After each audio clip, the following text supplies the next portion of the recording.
In this Q&A video supported by the Lasico Group, we're going to answer the question, how can I help myself and others with mental health issues? Just before we explain the answer to this question, please be aware that this video is one of a series that we've made on the subject of health and safety in construction. They can be viewed individually, or you can click in the link in the description below to view them as part of a free online training package to help you with your CPD and receive a certificate to prove you've completed the course. Mental health has been described as the illness of our time. With more awareness by both employers and employees alike being able to identify the signs, it has never been easier to be able to access the support needed for people living through a mental health issue. That said, the building industry remains an area where starting the conversation around mental health is still taboo. But why?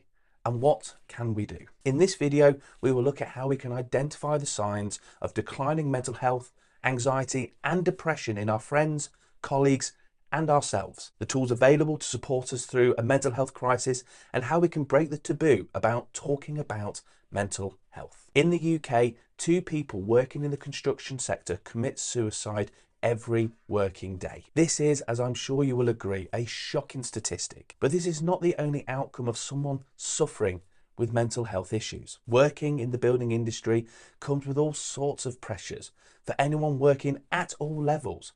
Pressures from tight contracts and deadlines, long working hours, time away from loved ones and budget management. Additionally, the added stresses off the back of the pandemic can add additional pressures, not to mention the rising cost in living and materials. There is also a stigma attached to mental health. The chin up mate and man up culture stops many people seeking the advice and support that is available. So what can we do? Well, it is important to be able to recognise the signs of declining mental health for others as well as ourselves. This can come in the form of training and reaching out to your employers and charities for advice and support in recognising the symptoms. Let's have a look at Joshua's story. Josh is a self-employed electrician and has a really good reputation in the local area. Most of Josh's work comes via word of mouth, which is something he is really proud of. Josh is also very busy and has jobs priced from pre-COVID with customers. One job is a 4-bed rewire for a customer who Josh has done work for before. Now, although Josh is busy, he is struggling financially. He has accounts due with a couple of wholesalers, which he has deferred for a few months. Josh's business loans have increased due to interest rates, including his mortgage as well, not to mention the increase in living costs, which is impacting his girlfriend and 2 children. Josh is working as many hours as he can to get work completed and invoiced just to make ends meet. And Josh is missing his 2 young children and time with his girlfriend, as his evenings are spent invoicing and scheduling. This evening, Josh contacts the customer and explains that the quote will need to increase due to the cost of materials. The customer agrees, and as Josh knows them, Josh doesn't send a revised quote. He's also too exhausted as he's started to forget to send confirmations of communications to customers, but this one was a good payer, so no issues surely. Josh completes the work and sends his invoice to the customer. Seeing the extra cost, the customer refuses to pay and complains that he's being ripped off. Josh explains that this was agreed, but with no written confirmation, Josh can't prove the additional agreed costs. The same day, 2 debt collection letters arrive in the post. Josh's girlfriend opens them and she's angry that Josh hasn't discussed these issues and has allowed it to get this far. They're fighting every night now, and the strain in their relationship has grown to the point where they're sleeping in separate rooms. The next few days Josh spends in his office with his head in his hands.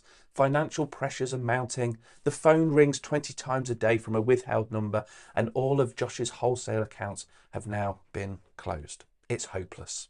Or is it? This story is all too common, and although the circumstances and situations can differ, the outcomes are very much the same. That feeling of hopelessness. But what can we do? It is hard to recognise these issues in ourselves when we're supposed to get on with it. But there are things we can recognise, like low mood, being quick to voice frustrations and having very little patience. We can also recognise in our colleagues and friends who may be experiencing a mental health crisis, things like low moods, a decrease in productivity, lack of self-confidence, being late because of oversleeping, and generally just being more agitated or quick to conflict. Sometimes though, "Are you all right, mate? I mean, really all right?" can start the conversation, and we really need to talk about mental health, both men and women, because hey, we can bottle it up and get on with it, can't we? There is nothing weak about opening up and sharing how we feel. And it could be the start of facing whatever issue we may be experiencing and tackling them head on. We are stronger together, and the network of support available is there. So let's get talking. Let's open up about mental health. From scaffolding to plumbing, drywall to bricklaying. We all have things we can talk about, and who knows, your next conversation with a workmate could be the one that saves their life. If you've been affected by any of the topics we've discussed, you can contact the following charities for free, confidential support. The Electrical Industries Charity offer a range of support for anyone who has worked in the electrical and energy sector, ranging from support with financial issues to talking therapies. Mates in Mind is a charity which has been working across the construction industry since 2017, improving mental health awareness amongst organisations and workers across all building services. And if you are feeling low, then it is always good to reach out to your local GP, or you can call the Samaritans anytime on 116 123. And that concludes this initial series of videos. If you found it helpful, why not click the link in the description below to complete our free training package on this subject and to help you with your CPD and receive a certificate as well. But until next time, goodbye for now.